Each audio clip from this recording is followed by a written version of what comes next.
A semana 2 começou com foco total por aqui. Comecei o dia na academia e depois já fui viver e fazer tudo o que eu precisava fazer nessa segunda-feira. E a semana começou bem porque eu consegui tirar um tempo para estudar muito.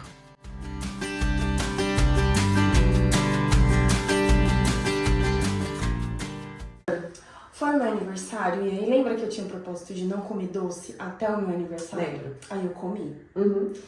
E aí eu percebi que pelo fato de não ter mais esse propósito, eu fiquei com mais vontade de comer doce, porque agora eu poderia Eu falei comer. pra você que podia dar gatilho.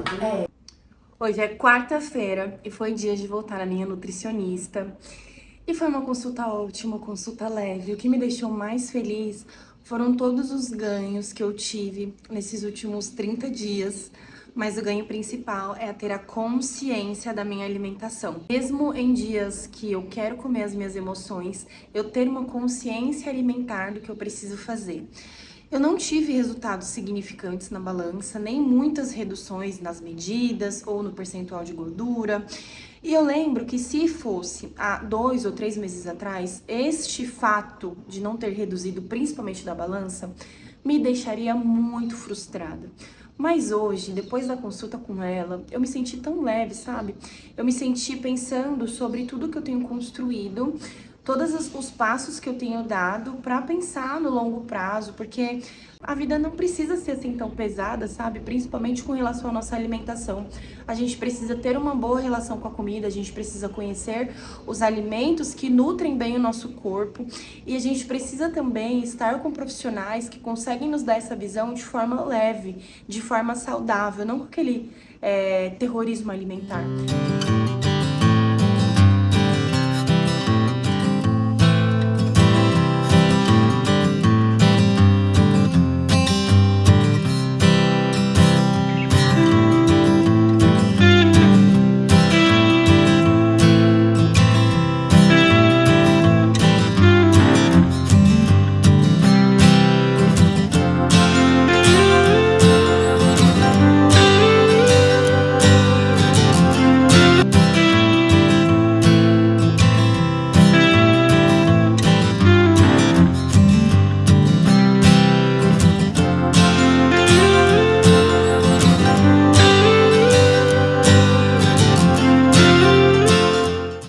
Estamos com dores? Estamos. Estamos cansadas? Estamos também. Mas estamos felizes porque rompemos com as barreiras da nossa mente. Conseguimos. Nesse vídeo eu vou ser totalmente sincera sobre o que aconteceu nos últimos dias. Primeiro, o meu vídeo da semana 2, ele tá muito atrasado, né? Hoje é quarta-feira, o vídeo era pra ter saído na segunda-feira. E eu planejei na minha cabeça, eu fiz a agenda. Eu não consegui gravar no domingo de manhã, porque eu fui correr com as minhas amigas. Depois eu tinha ali um tempo com outras pessoas especiais que eu recebi na minha casa. Então eu tive um tempo de qualidade com essas pessoas. E eu escolhi não trabalhar no domingo, eu escolhi ficar com essas pessoas inteiras, viver o momento, dar atenção. E foi um momento muito especial com 2 amigas, com suas crianças. A gente ficou ali, a gente almoçou, nós preparamos a comida juntas. E eu vivi aquele momento, eu não pensei só na questão do trabalho, na questão do vídeo pro YouTube, enfim. E eu planejei, né? Não, na segunda de manhã eu acordo e logo cedo eu faço o vídeo, edito, já subo pro canal até mais ou menos 6 horas. E aí no pior cenário seria eu editar o vídeo enquanto o Theo estivesse na terapia e na segunda-feira ele tem terapia à tarde.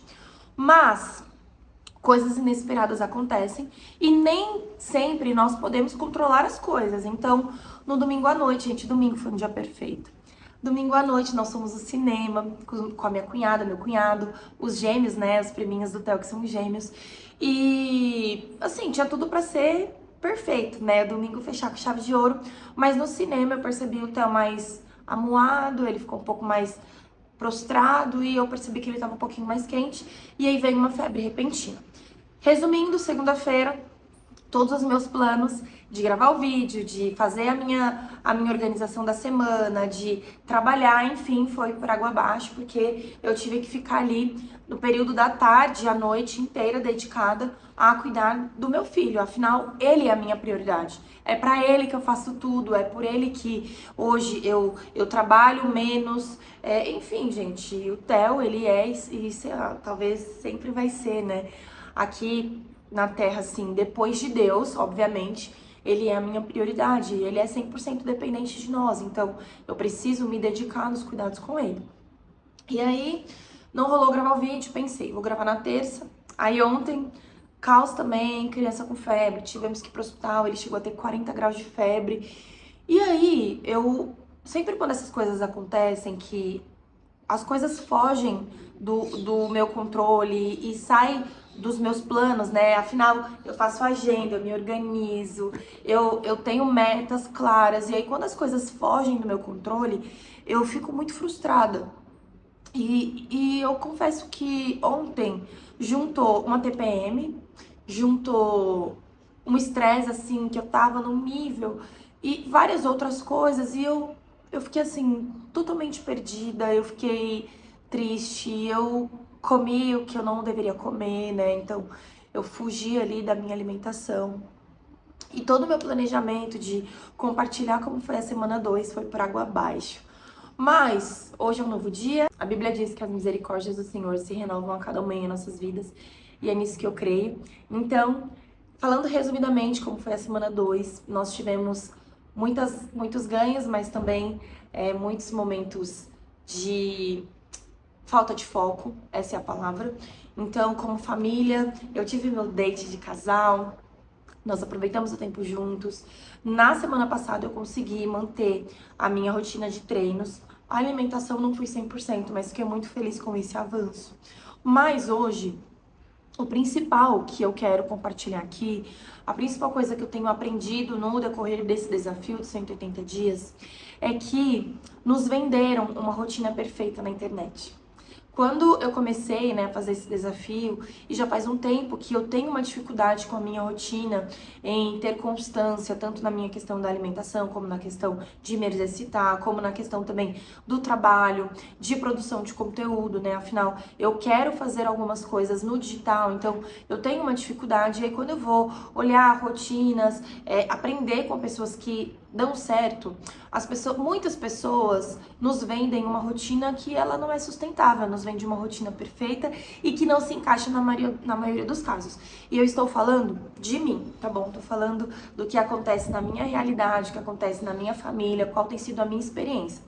Então, a gente vê uma rotina perfeita de acordar às 5 horas da manhã, fazer ali o seu momento de devocional, de se exercitar, fazer cardio, de tomar shot matinal, de se alongar, enfim, fazer devocional logo cedo. E 9 horas da manhã a pessoa já fez tudo na vida, ela já se exercitou, ela já trabalhou, ela já, assim, já viveu, né? E aí, eu já me peguei em um lugar de comparação, né? De, ai meu Deus, por que as pessoas conseguem, eu não consigo? E hoje, o que eu tenho aprendido é que a vida de cada um, ela é singular. Então, a minha rotina hoje com a minha família, ela é uma rotina singular. Eu não tenho uma rede de apoio, eu não tenho uma babá, eu não tenho uma diarista que possa me ajudar ali nos afazeres da casa, eu não tenho uma cozinheira. E essas demandas ficam todas pra mim, pro meu marido, né? Nós nos desdobramos pra fazer as coisas acontecerem, pra conseguir trabalhar, pra conseguir cuidar do Theo, pra conseguir servir a Deus da melhor forma. E por mais que a gente tente, muitas vezes o cansaço, ele é muito maior do que a vontade de fazer as coisas acontecerem diferentes. E nesses últimos dias foi isso que eu vivi. Eu muitas vezes fui dormir meia-noite, 1 da manhã, e é impossível eu conseguir acordar às 5 horas da manhã e ainda dormir esse horário. É impossível eu conseguir acordar disposta para fazer cardio, para fazer devocional, para fazer qualquer coisa que seja, para viver com uma criança doente em casa. Pelo menos na minha experiência, claro, do que eu tenho vivido. Então, o maior exercício que eu tenho feito nos últimos tempos é parar de me comparar, é parar de comparar a minha realidade com a realidade do outro e viver o que eu posso viver e fazer o que eu posso fazer agora. Foi basicamente o que eu falei semana passada, né? Dar o nosso melhor naquilo que a gente tem ali disponível. E o que eu tenho disponível hoje, o que eu consigo fazer hoje, o que eu consigo ser inteira hoje, é em cuidar do meu filho da melhor forma, atender as minhas clientes da melhor forma. Então, eu estou aqui no ateliê esperando as minhas clientes, e enquanto eu espero, eu vim aqui gravar sentada no chão. Depois eu mostro pra vocês o meu cenário improvisado. Mas o que eu tenho é isso, e tá tudo bem. Talvez daqui a um tempo, com os meus sonhos, projetos, os objetivos, as coisas elas se encaminhem por outro lado, mas hoje o que eu tenho é isso. Essa semana 3 do desafio, eu não consegui fazer nem a folha da semana 3, porque as coisas saíram do meu controle. Mas isso não quer dizer que eu vou desistir de fazer o desafio, isso não quer dizer que eu vou parar, isso não quer dizer que eu não vou postar o vídeo da semana 2, né, do episódio 2. Isso quer dizer que talvez eu tenha que aceitar que algumas coisas realmente elas estão fora do nosso controle e que às vezes não vai dar mesmo. Ou talvez eu tenha só que ter um pouco mais de perseverança, de persistência, de foco e determinação e não me deixar abater pelos problemas. Porque infelizmente, gente, quando meu filho ele fica doente, eu me deixo abater pelos problemas. Eu fico totalmente triste, eu fico desestabilizada, eu fico devastada. Eu queria que a doença que está nele viesse pra mim e talvez eu possa estar só fazendo drama aqui, né? Talvez pode ser uma coisa pequena e eu tá colocando como uma coisa muito grande, mas, poxa, eu não gostaria que ele ficasse doente. E não é só porque eu estou pensando em mim, porque eu estou pensando que ele doente bagunça toda a minha rotina, porque ele doente eu não consigo fazer o que eu preciso fazer. Não, eu fico triste porque ver que ele não come direito, ver que a gente não consegue seguir nas terapias, né, que é algo que faz muito bem pra ele, que ele se desenvolve, ver que ele não consegue ir pra escola, ter interações sociais. Cara, isso acaba comigo. Ver que ele fica prostrado, que talvez ele tá sentindo alguma dor. E volto a falar, talvez só estou fazendo drama. Mas, como mãe, esse é o meu sentimento, sabe? E talvez esse vídeo não vai ser um review do que foi a última semana, ou os planos para essa semana 3, né? Metas, ou atualizar o meu habit tracker. Talvez esse vídeo não vai ser sobre isso. Vai ser só um desabafo de uma mãe com uma criança mais uma semana doente. E a gente tá intercalando assim, semana doente, semana fica bom. E essa semana agora ele tá doente de novo e orando pra que tudo fique bem. E o meu foco principal agora é cuidar do meu neném. E é isso, vamos seguir fazendo o que dá, sem nos comparar com o que as pessoas vendem aqui na rede social, né? Afinal, as pessoas só mostram aquilo que elas querem mostrar. E dar o nosso melhor com aquilo que nós temos.